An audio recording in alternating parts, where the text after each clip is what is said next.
Buenas tardes. Estamos en un nuevo encuentro con la lectura.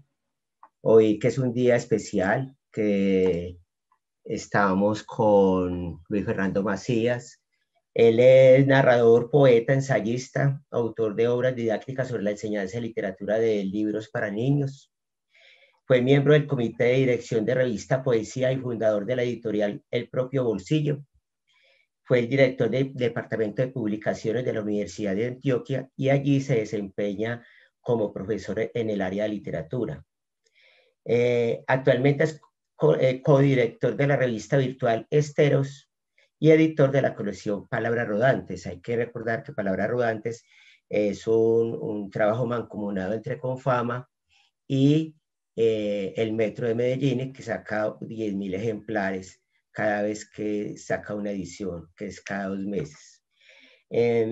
Dentro de sus obras podemos contar novelas como Amada está lavando, de 1979, que ha sido todo un éxito en América Latina, Ganzúa, 1989, Eugenia en la sombra, 2018, y Morir juntos. También está Las muertes de Jung.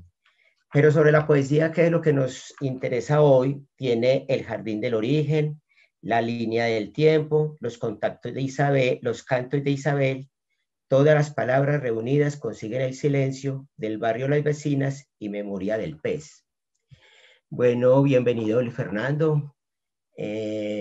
Muchas gracias por estar acá con nosotros, compartiendo en este día del idioma con la Escuela de Idiomas. Hombre, Salón, muchas gracias. Un saludo a los que nos están viendo. Te agradezco mucho la invitación y ya saben que pueden contar conmigo para este tipo de actividades. Me gusta mucho participar, me gusta mucho hablar de literatura, me gusta mucho eh, todo lo que tiene que ver con el mundo de las letras. Ahí estoy feliz, así que agradezco la invitación por esa razón. Y estoy dispuesto para lo que tú propongas, mi querido Raúl Absalón. Bueno, vamos a empezar con algo muy interesante que se vive en el taller de Luis Fernando Macías. Yo llegué a él en el 2008 y una de las cosas que me pareció muy interesantes es que él siempre en el taller va remitiendo a cada uno pues sus textos que más le convienen de acuerdo a la escritura que estás realizando, pero de manera genérica hay unos textos que son para todos. Recuerdo muy bien a Spinoza, Ética de Spinoza, Metamorfosis. Yo me leí casi todos los que proponía, El arco y la lira, por ejemplo. Y en ellos encuentro uno mucha filosofía. También tratas mucho a Jung.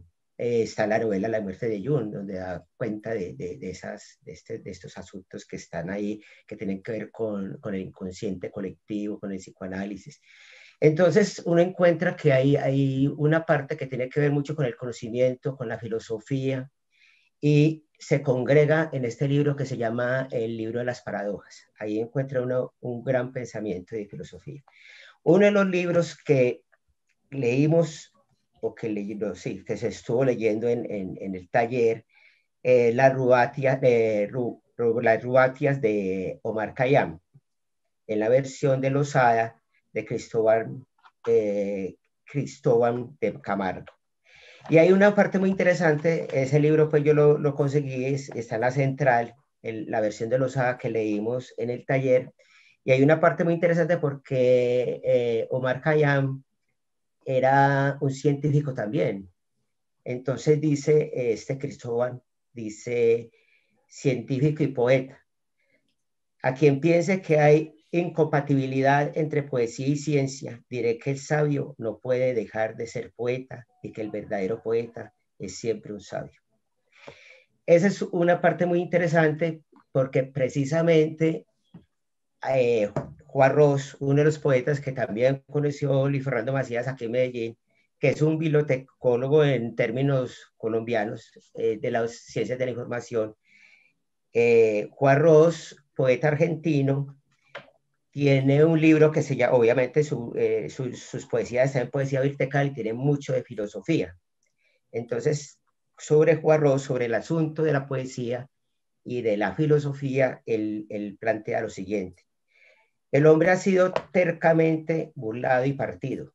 Su capacidad de imaginar, su poder de visión, su fuerza y contemplación quedaron en el margen de lo ornamental y lo inútil. La poesía y la filosofía se separaron en algún pasaje catastrófico de la historia no narrable del pensamiento. El destino del poeta moderno es volver a reunir el pensar, el sentir y el imaginar, el amar, el crear. Y es algo que sale en el ambiente. Algunos poetas creen que solamente la intuición es suficiente y no el conocimiento. Cuando ahí sabemos de algunos, de muchos, pues, que se han sido grandes pensadores, de hecho, está en las poesías de Nietzsche, pero otros grandes escritores como Sábato, que fueron físicos, por ejemplo. Pero hay una querella, dice, hay una querella entre poesía y filosofía. ¿Qué piensa Luis Fernando Macías sobre ese asunto de que en cierto momento se dividió y que el poeta por una parte y el filósofo por otra? Bueno, pues yo no diría que pienso, sino que es un hecho. Cuenta María Zambrano en su libro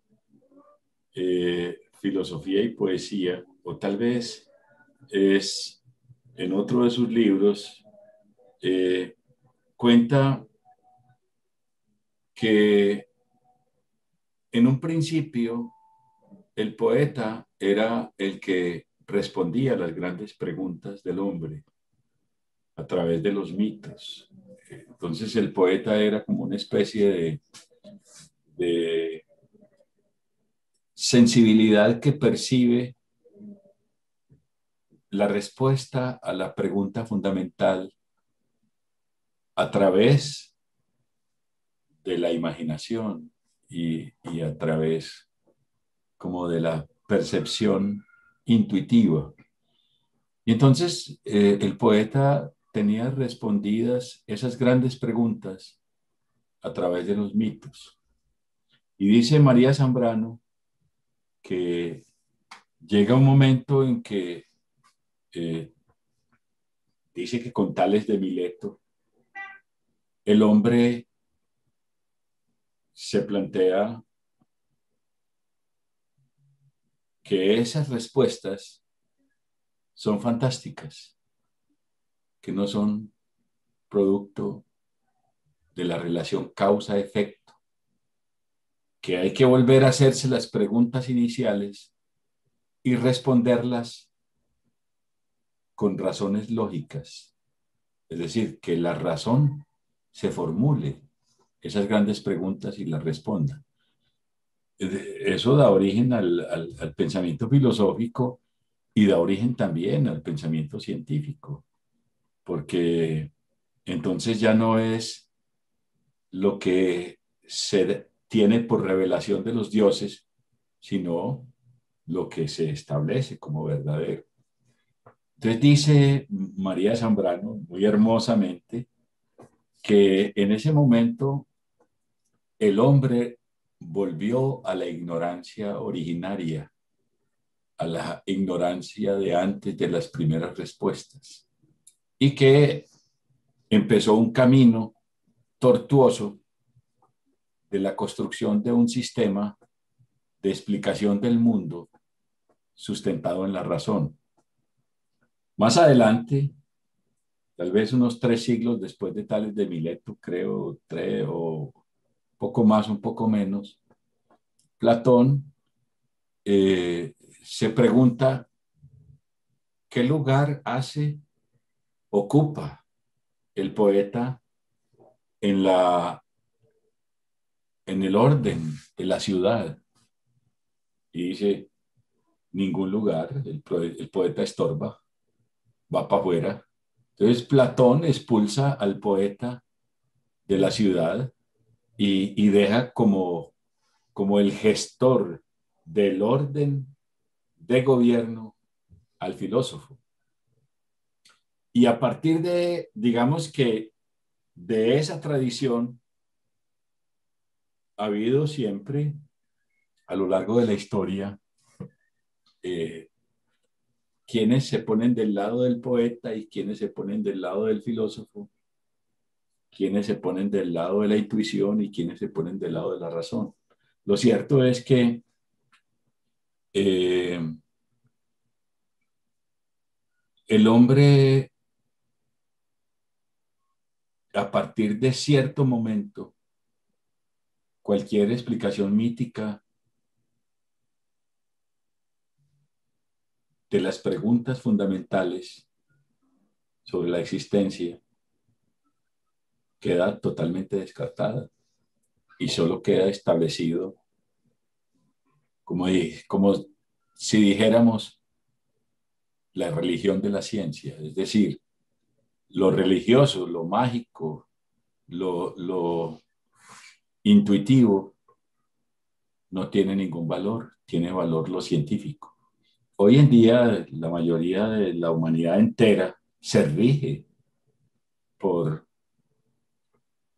por, esa, por ese valor de verdad de la ciencia. Lo que no sea científico no lo cree el hombre. Es decir, estamos en una época huérfana de Dios. Mucha gente sigue profesando religiones y siguen, pero en realidad, en la aplicación concreta, casi que los únicos mitos que admitimos son los grandes mitos de los físicos que establecen las explicaciones de la constitución del universo, del tiempo, de la historia de la existencia del universo, digamos, basándose en lo poco que la ciencia puede ver a ese respecto. Entonces, no es que uno opine una cosa, sino que ahí tenemos un hecho concreto, esa disputa. Bueno, ¿y cuál Eh, sería perdón, cuál sería el papel del poeta en este asunto? Nos quedamos solamente en intuición, no pensamos en la filosofía. ¿Cuál sería el papel del poeta? Porque uno encuentra en estos textos como de Juan Ros, como en tu libro de paradojas, que sí hacen un encuentro entre el pensamiento filosófico, por ejemplo, y la poesía. eh, Cuando yo estudiaba en el Instituto de Filosofía, el principal problema mío como estudiante del instituto era la libertad de pensamiento. Yo no pensaba en un orden estricto de argumentación sobre verdades validadas y establecidas o sistemas filosóficos admitidos, sino que yo he pensado y pienso con base en lo que mi percepción alcanza. Y para mí, en la percepción, la intuición es la que puede ir más lejos, porque la intuición no percibe la realidad presente, aquello que creemos que es la realidad concreta, sino que percibe la realidad posible, lo que está más allá.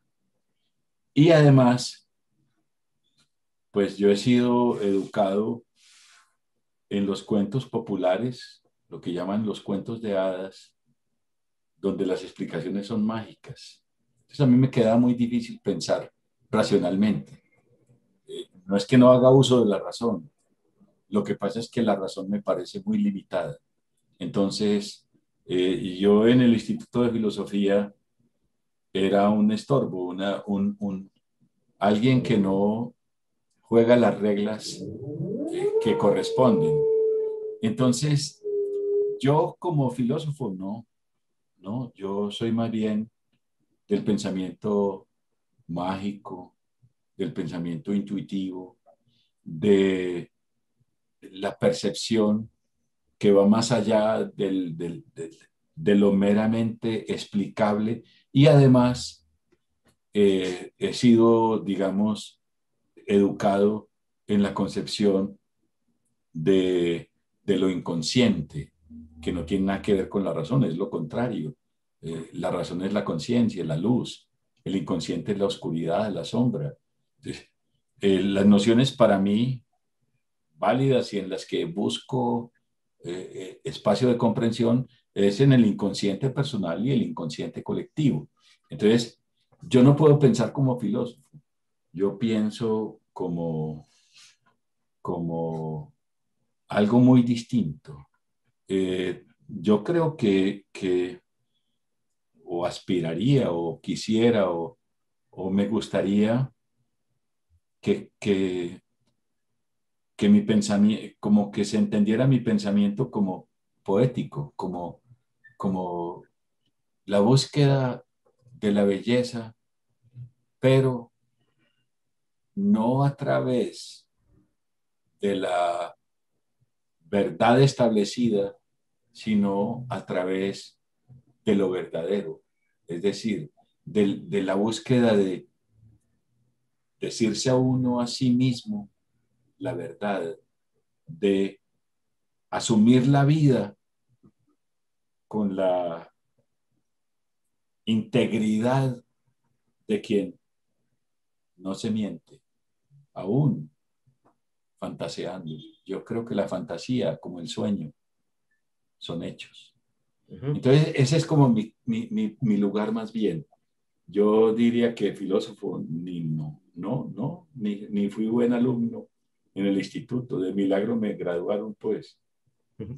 Pero entonces, bueno, y dentro de esto, ¿cómo entra el libro de las paradojas? Cuéntanos la historia de este libro, cómo se construyó, Bueno, este libro es, por qué 9 secuencias y dentro de cada secuencia 7 poemas. Pero bueno, empecemos con cómo se crea ese libro de las paradojas, que tiene mucho de filosofía, a pesar pues de que haya sido un mal alumno de filosofía. bueno, el libro de las paradojas es el resultado de un proceso de, de, digamos, de mis poemas se han conducido por un camino y ese camino me ha ido llevando hacia un viaje interior, hacia el fondo de mí mismo, como si fuera por un camino en el espacio concreto, pero no en el espacio concreto de un lugar a otro, sino en el espacio interior hacia el fondo de mí mismo, hacia el origen. Entonces, en esa pregunta, por lo que soy, yo eh, fui encontrando como unos escenarios. Recuerdo que eh, había un libro que se titulaba Cantar del Retorno. Ese libro nació de la idea de que la vida es un viaje hacia la muerte, pero ese viaje no es un viaje de ida, sino que es un viaje de retorno al silencio. Es decir, en el momento en que uno nace, sale del silencio al mundo y la vida es el viaje cuyo punto de llegada es la muerte, que es el retorno al silencio. En ese cantar del retorno, yo estaba tratando de vislumbrar qué le sucede a uno en ese viaje de regreso al silencio y cómo encontrar de verdad ese silencio esencial que sea como el canto más elevado posible. De ese libro siguió otro que se tituló El Jardín del Origen. El Jardín del Origen es como el paraíso primigenio, pero no un paraíso concreto con árboles y un espacio afuera, sino adentro, de dónde vengo, dónde está eso que soy, esa materia última que me constituye. Entonces, en el jardín del origen, yo me estaba preguntando cómo era ese paisaje interior, dónde estaba la fuente, de dónde surge esa existencia. Y los poemas van tratando de responder de distintos modos cómo es ese jardín eh, del origen. Y terminado ese libro, entonces surgió la idea de, de encontrar todas las posibilidades que hubiera de paradojas. Entonces, la pregunta que dio origen a este libro fue, ¿cuáles son las paradojas? Entonces empecé a buscar las paradojas y encontré también, pues, los autores que en la historia han tratado el tema de las paradojas desde Zenón.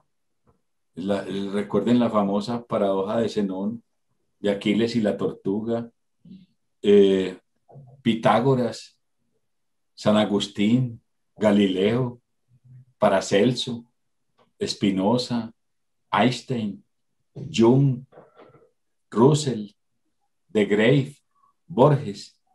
Y de pronto empecé a darme cuenta que no había sino una sola paradoja, que todas las paradojas son una, que se expresa de distintos modos.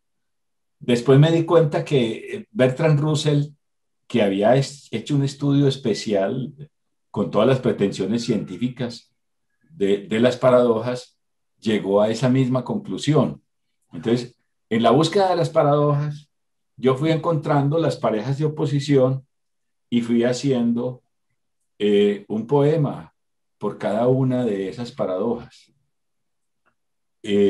Curiosamente, por la época en que estaba escribiendo el libro,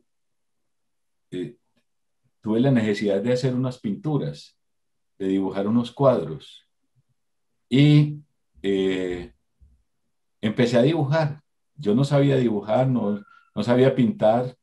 Compré unos óleos y unos acrílicos y unos lienzos y le pregunté a unos amigos, a unas amigas que pintaban o que pintan, cómo se utilizaban esos materiales y empecé a pintar y empecé a hacer y de pronto me di cuenta que las pinturas que se me ocurrían eran las mismas paradojas que expresaba en palabras, pero expresadas en cuadros. Entonces, por ejemplo, el rojo y el negro se oponen totalmente, son paradójicos. El rojo y el blanco se oponen, son paradójicos. El blanco y el rojo, el negro y el rojo, el negro y el blanco, el rojo y el blanco, se oponen. Son los tres colores que más se oponen entre sí. Y las figuras redondeadas, las formas redondeadas con las formas delineadas, la línea frente a la curva. Y entonces empecé a jugar con esas paradojas y salieron una serie de cuadros que forman parte del libro. Entonces, es como una intuición de la gran paradoja universal expresada en poemas y en dibujos o en cuadros. Eh, Después de ese libro no volví a pintar, hasta ahí llegué. Era solo eso, era solo esa necesidad. En los poemas encontré, pues, en la búsqueda de las paradojas, es muy presente el juego con los números. Entonces, yo juego con los números que la numerología es como una suerte de magia. Los números mágicos por excelencia son el 3, el 7 y el 9. Por razones que son muy largas de explicar acá, pero yo con esos tres números mágicos construí la estructura del libro. Entonces, por eso son 9 secuencias, porque cada secuencia diríamos que es una totalidad que agota las paradojas en cuanto a esa totalidad, cada uno de los temas que se proponen ahí. En los 9, digamos que está expresada como toda la gama de las posibles paradojas entre uno y el universo, o sea, la unidad, el uno y el todo, la unidad y la totalidad. Bueno, ahí está. Y las distintas gamas, la nada y el ser y la nada, o la Perfecto. nada y el todo. Bueno, ahí van apareciendo y las gamas posibles son esas 9 secuencias y me pareció que por cada secuencia uno podría encontrar 7 paradojas que expresaran la totalidad del tema de esa secuencia. Y así estamos jugando con 3 de 3, con el 3, con 3 de 3 que es 9 y con el 7 que es ese otro número mágico que representaría como lo infinito y que es como la síntesis del instante entre el instante y el infinito. Esa correlación que es paralela a la correlación del uno y el todo, pero el uno y el todo es como de orden material y el instante respecto al infinito es de orden temporal. Entonces, el tiempo, el universo y el ser, el todo y la nada, son los elementos que constituyen ese juego de las paradojas. Bueno, entonces empecemos con la primera. En la referencia al uno, yo he escogido una poesía para que nos la leas, porque además eres un gran lector de poesía. Y dentro de la secuencia del uno, lo uno está la gran paradoja. Háblanos de esa secuencia de lo uno y bueno, y nos lee la poesía para que disfrutemos también de la lectura del poema.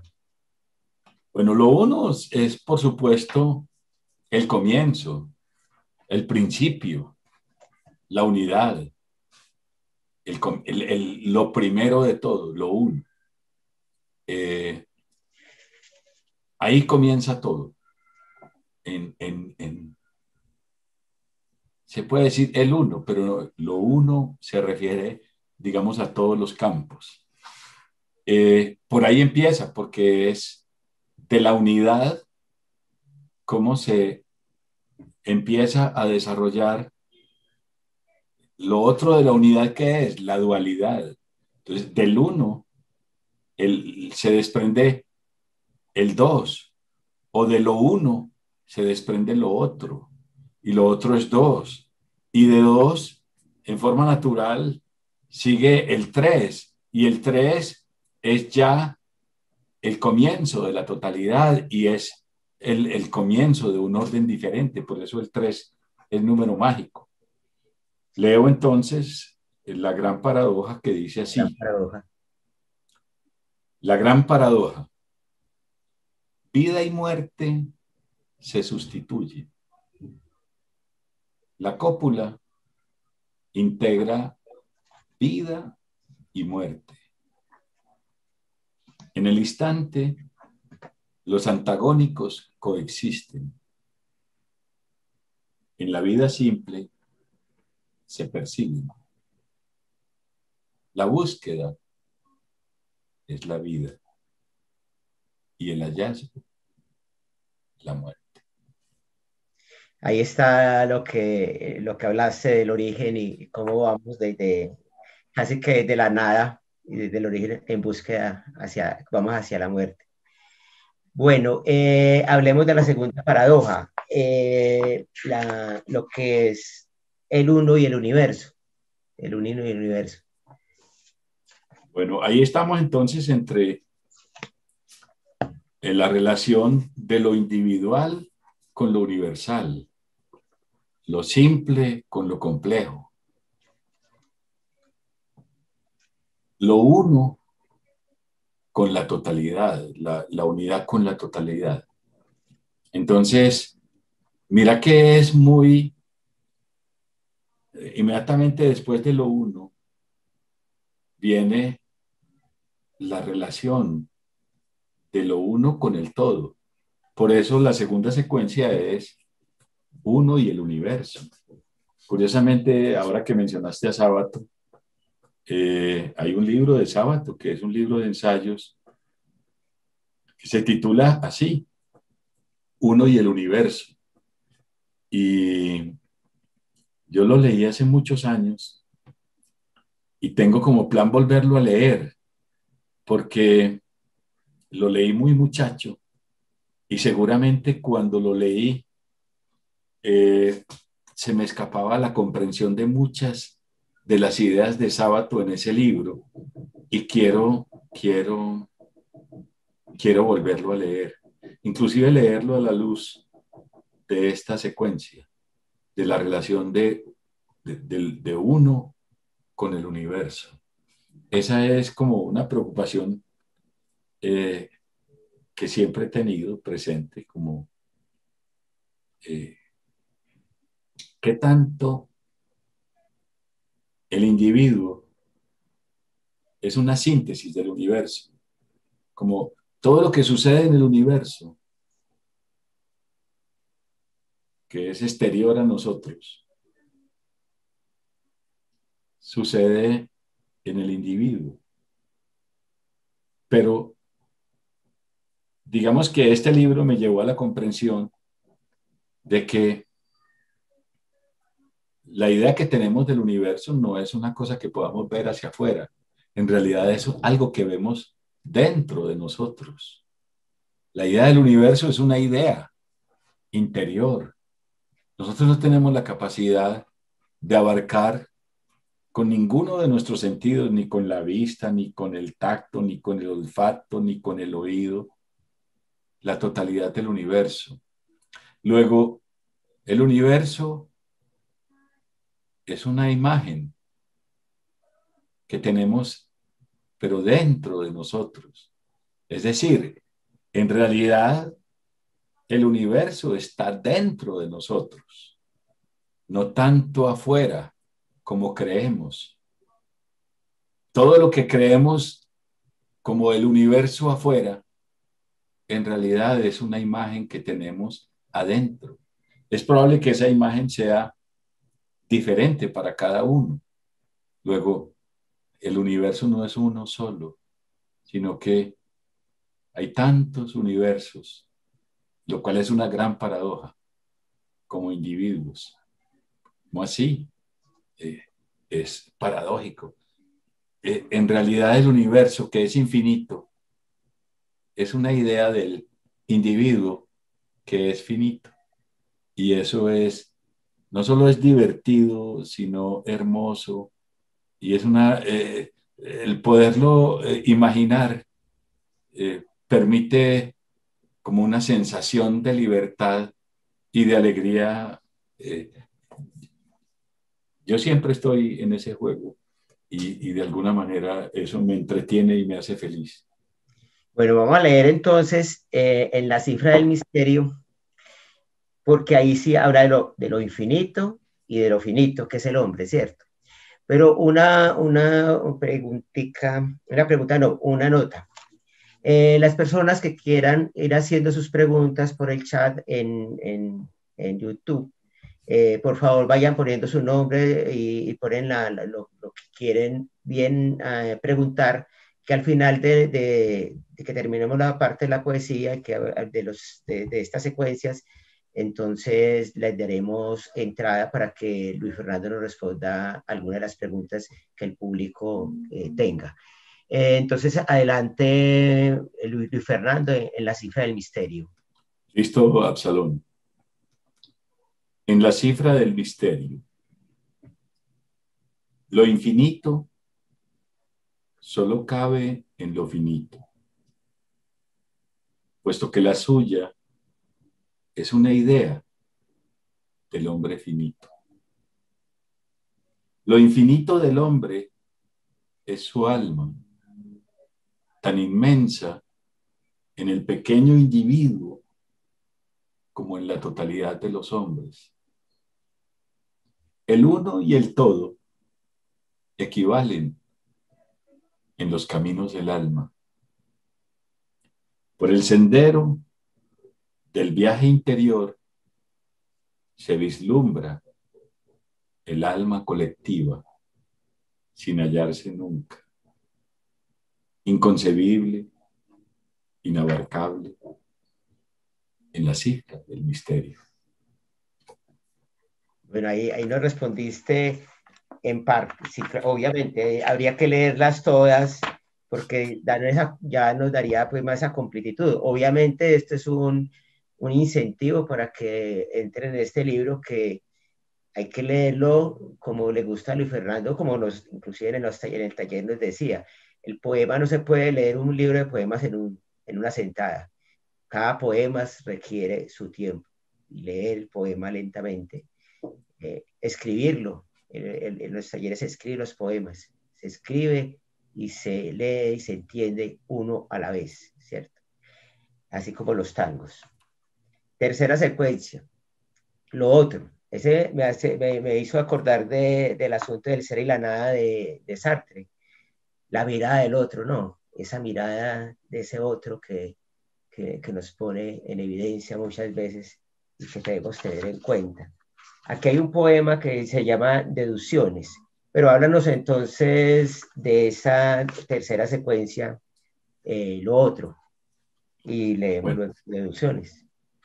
es muy, es muy, es muy común en la poesía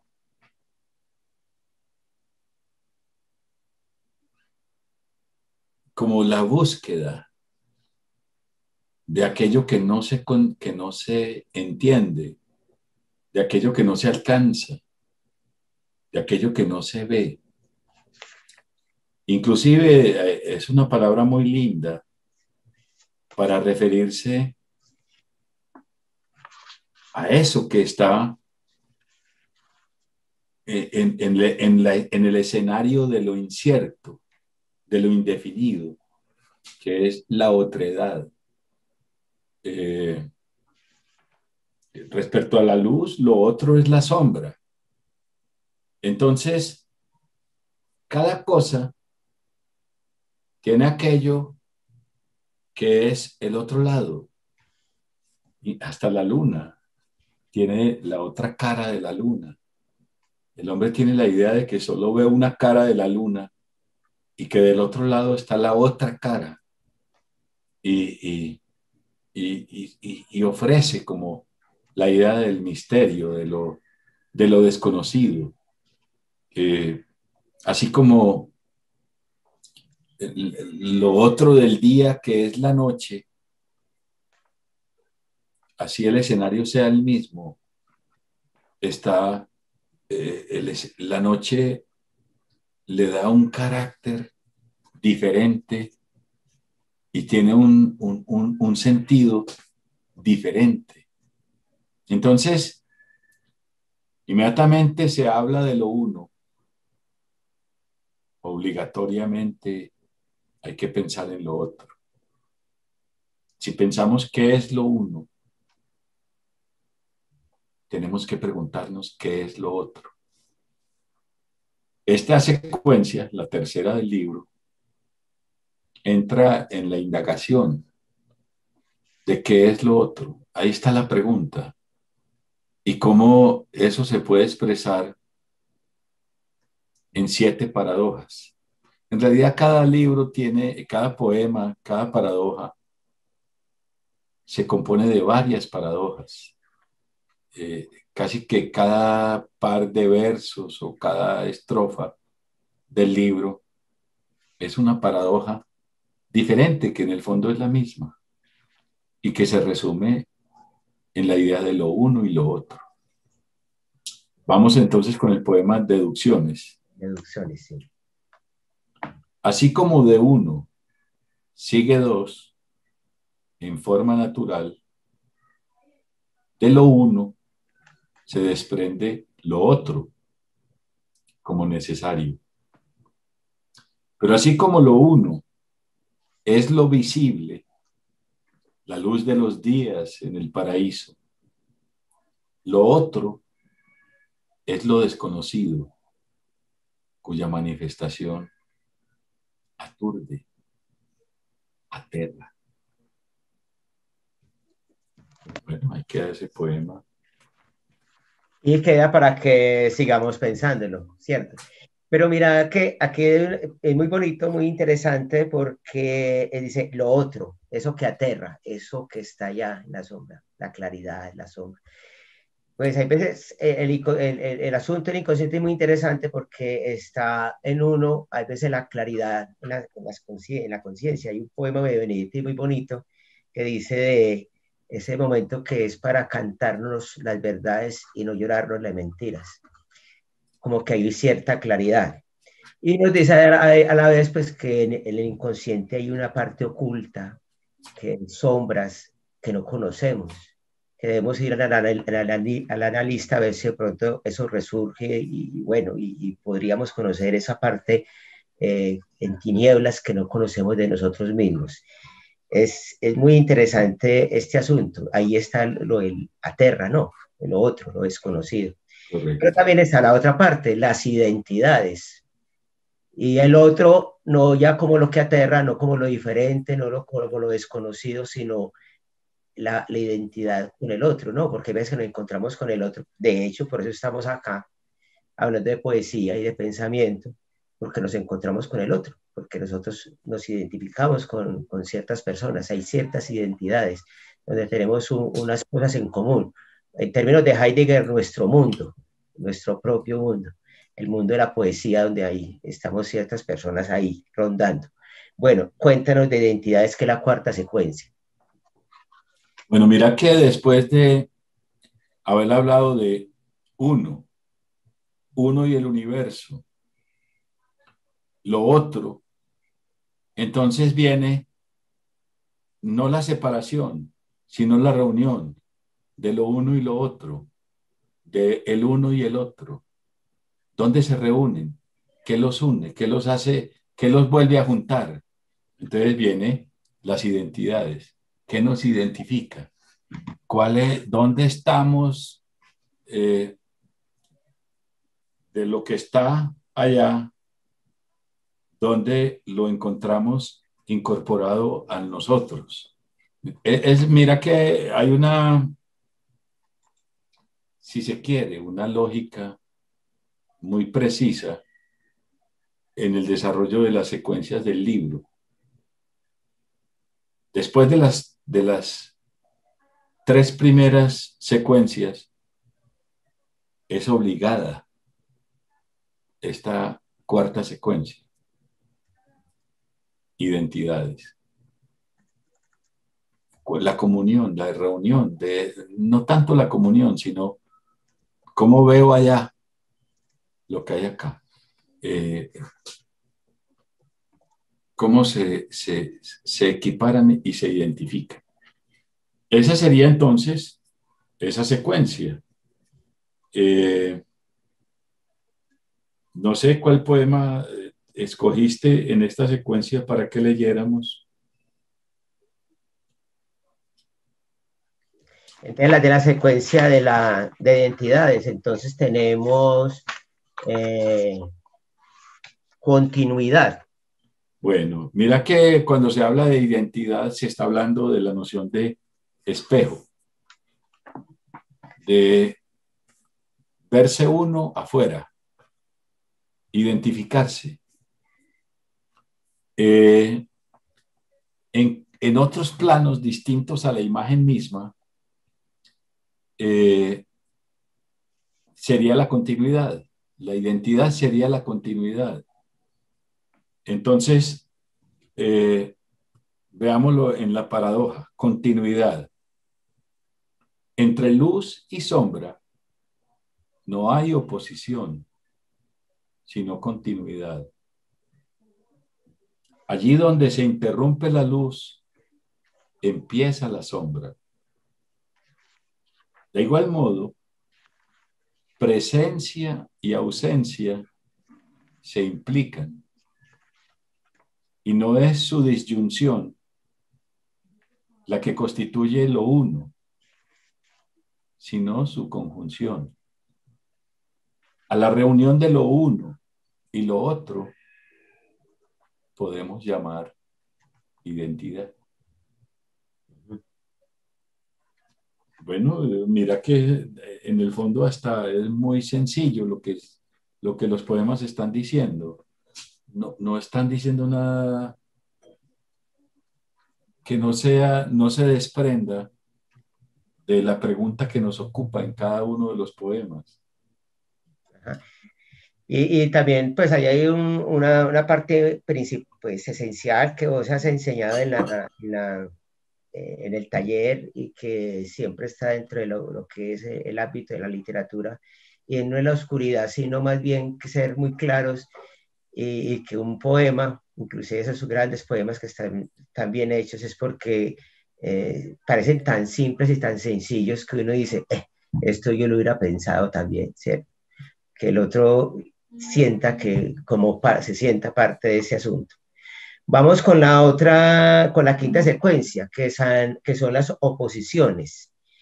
Mira que lo otro es una cosa, pues venimos en identidad y aquí vienen las oposiciones. Ahí háganos la diferencia, Luis Fernando, las oposiciones. Y vamos a leer el poema Mente versus Materia al respecto de las oposiciones. Bueno, mira que veníamos hablando de las identidades.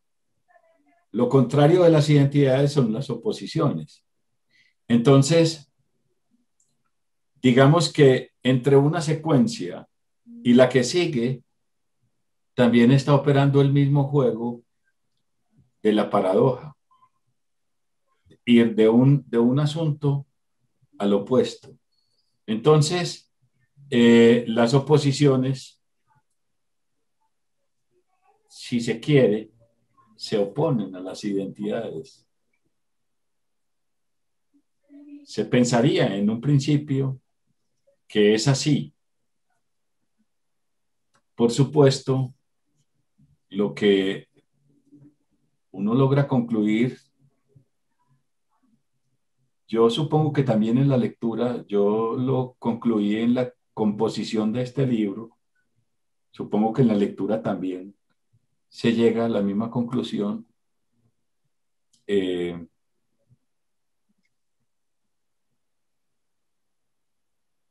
Son lo mismo, es decir, todas las paradojas son una y se reduce todo eso a la dialéctica, que es la que origina el movimiento de todas las cosas.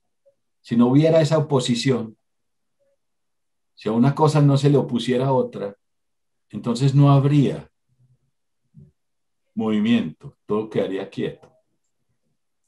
Entonces, digamos que el movimiento es el pasar de una cosa a su opuesto y lo que eso implica. Ese es el movimiento. Mente versus materia. Ahí tenemos una oposición entre dos planos de la existencia, el plano físico y el plano mental. Dice así, mente y materia también son uno. El mundo se mira en el espejo de la mente. La imagen del mundo, como la llama del ser, en su fuego es y se consume. La cosa, solo en tanto imagen, existe, significa. Uh-huh. Bueno, aquí entramos a uno muy interesante, a una secuencia muy interesante que es la nada. Hablaste del origen ahora, y hay una forma de mirarlo, por ejemplo, desde el punto de vista cristiano, dice, antes había la nada, y de ahí Dios crea el mundo, ¿cierto? La nada, como esa parte del origen. pero hay otros pensadores como Sartre, que es antirreligioso, y habla de la nada como esa forma de relacionarse el ser humano, la realidad del humano con el mundo, esa forma de relacionarse.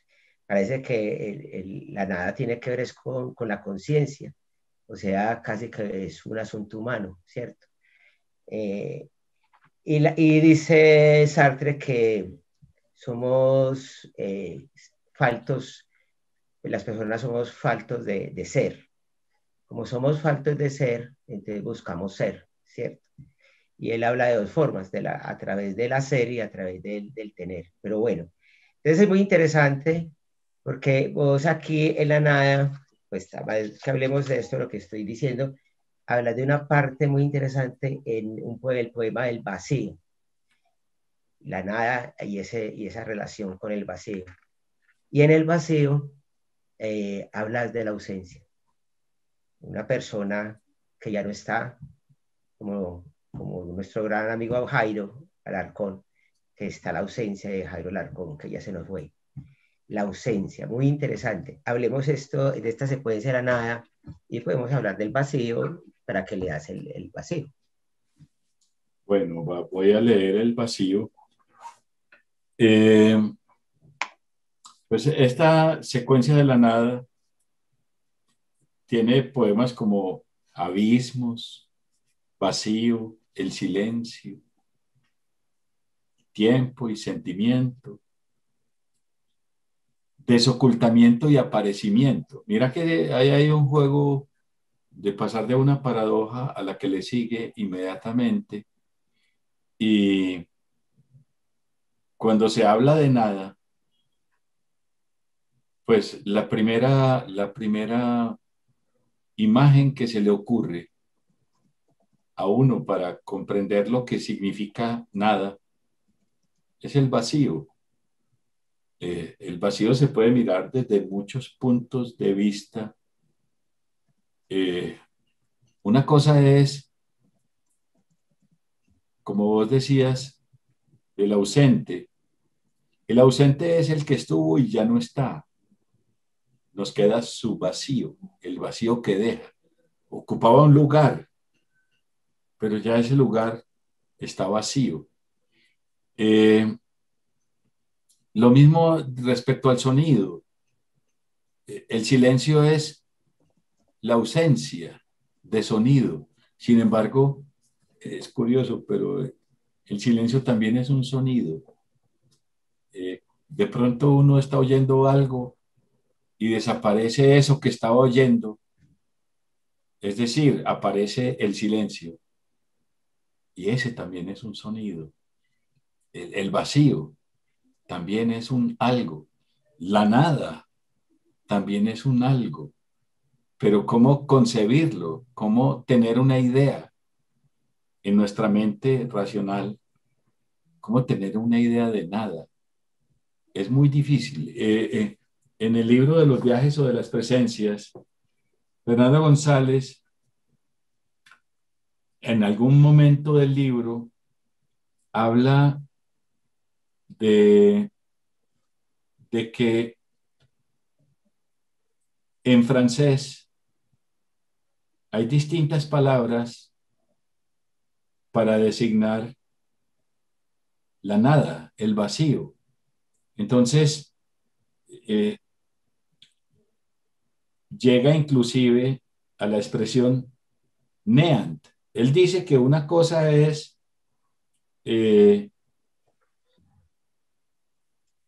la casa de la que sacaron todas las cosas y está vacía. Y otra cosa es cuando no ha habido casa siquiera. Son dos maneras distintas de decir nada. Entonces,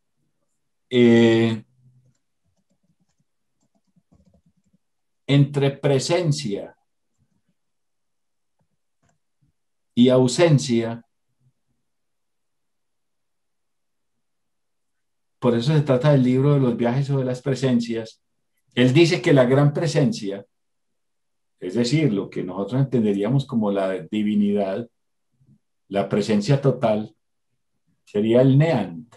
Y ahí es donde le da el nombre de Neant a la intimidad o Dios o gran presencia, que entre otras cosas es como una manera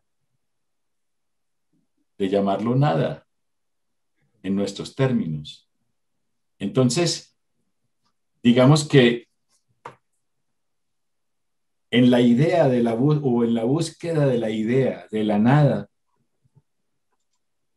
yo creo que está la posibilidad de forjar un pensamiento o todo pensamiento, y eso es lo bonito, que aparece lo contrario de nada, que es todo. Todo pensamiento surge de la nada, de la idea de encontrar la nada. Veamos el poema, Vacío. Las dos caras del vacío se resuelven en función del tiempo. Para el postrer momento es la ausencia del oído, lo que ya no está o ya no es, lo perdido. Para el momento previo es el espacio de lo que vendrá, lo que ha de ser, lo que estará, la esperanza. El vacío es tanto lo perdido como la esperanza.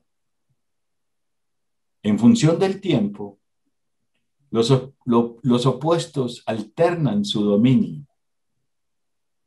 La luz de tus ojos tanto me ciega como me ilumina. Mira, por ejemplo, llegar a esto en medio de un poema, porque uno llega en medio del poema. El vacío es tanto lo perdido como la esperanza. La esperanza para nosotros es como lo que nos hace posible soportar el presente. Tengo la esperanza de, y eso me hace soportar esta existencia presente. Pero resulta que no hay nada aquí. La esperanza es lo mismo. Haber perdido o esperar significan lo mismo, es vacío. Y uno, de pronto, ante la revelación de esas dos, o de la identidad de esos dos elementos paradójicos, de pronto la existencia, la vida, el tiempo, el amor, el desamor, la muerte, se le revelan de una manera muy distinta. Casi como que uno va teniendo una noción de las cosas en la medida en que logra ver cómo aquello que parecía tan distante y tan disímil se identifica como la pérdida frente a la esperanza. Son lo mismo para el presente. Lo que pasa es que la esperanza te anuncia un porvenir. No hay nada, pero la ilusión de que habrá es lo que te permite. Esa comprensión, cuando yo llegué en ese poema a esa comprensión, sentí una paz respecto a la existencia misma que nunca antes había sentido. A mí me gustaría mucho que alguien al leer este poema tuviera esa misma experiencia, casi como que la experiencia fuera el poema como aquello que te da la tranquilidad de saber lo que somos. Ahí tienes una parte muy clave de lo que se ha hablado siempre en literatura y que vos también lo pones. Se le revela a uno. Por eso hay una necesidad de expresarnos. Hay veces a través de los autores nos encontramos a nosotros mismos, pero la manera más precisa es obviamente escribir, porque esa es una forma solamente propia, ese de revelarse. Pero bueno, aquí yo creo que con este libro tendríamos un encuentro con nosotros mismos y podríamos también expresar nuestras propias revelaciones. Vamos a dejar acá porque la idea tampoco es agotarlo todo.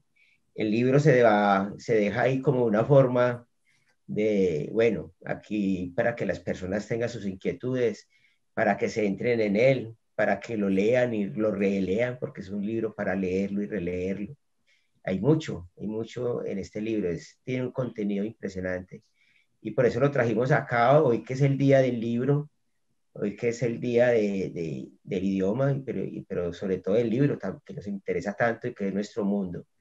Y bueno, es una forma pues, de darle un homenaje también a Luis Fernando Macías, que ha hecho tanto por la literatura en nuestro medio, pues desde todo lo que ha escrito, desde la parte didáctica, lo que nos ha dado en sus poesías, en sus cuentos, en sus novelas y sobre todo las conversaciones, esas conversaciones tan amenas que son en el taller, pero muy bueno también cuando podemos tomarnos unos vinitos y conversar. Esa parte es muy interesante y muy importante. Muchas gracias, Luis Fernando. Las últimas palabras para entonces despedirnos. ¿Qué nos quieres decir? No, Absalón, te agradezco mucho este espacio. Este libro salió hace ya muchos años, tal vez en el 2015 o 16, ya no me acuerdo, pero ya hace un rato. Y es un libro que, pues, yo creo que se conoce poco. Eh, Tal vez los libros se toman su tiempo, pero un espacio como este para presentarlo, hay que agradecerlo mucho porque es una deferencia tuya conmigo y con el libro. Importa más con el libro que conmigo.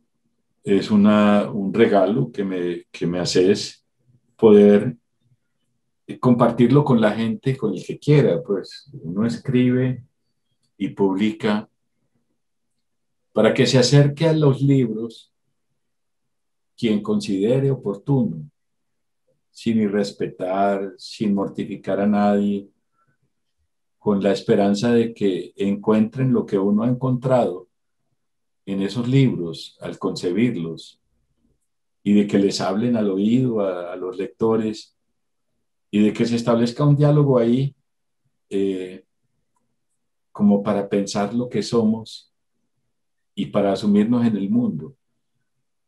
Esta conversación respecto a ese libro, para mí es lo más valioso la oportunidad más valiosa que me han dado hasta ahora y por eso te lo agradezco mucho, Absalón. Sé que en ello hay la expresión de una gratitud, pero, pero también hay el llamar la atención sobre un texto para que la gente se acerque a él. Uno quiere cuando escribe que la gente se acerque a los libros, eh, cada cual desde su punto de vista y desde su visión, y uno quiere que la gente encuentre en los libros lo que uno ha encontrado. Esta es una magnífica oportunidad a vos, a la Escuela de Idiomas, que está representada en vos en este caso y en los compañeros que están haciendo la gestión eh, tecnológica. Eh, es un momento para mí muy bonito que agradezco y que voy a atesorar siempre, como a llevarlo ahí, como con la gratitud que merece. Muchas gracias a Chalón y a los que estuvieron acá oyéndonos. Muchas muchas gracias por la posibilidad de decirles estas cosas que nos preocupan. Muchas gracias, Leo Fernando. Sí, muchas gracias a las personas que están ahí con los controles, a Pilar, a Miguel y a María Camila Londoño, que es la que nos hizo esa presentación tan bonita del libro, muy bonita la estética que ella maneja. Muchas gracias al público también. Vamos, este mes tenemos el español y tenemos a Shakespeare. Entonces, dentro de 8 días, a las 10 de la mañana, vamos a tener el encuentro de con la lectura con Shakespeare, con el profesor Jaime Velázquez, que es especialista en Shakespeare. Bueno, muchas gracias. Hasta el nuevo encuentro.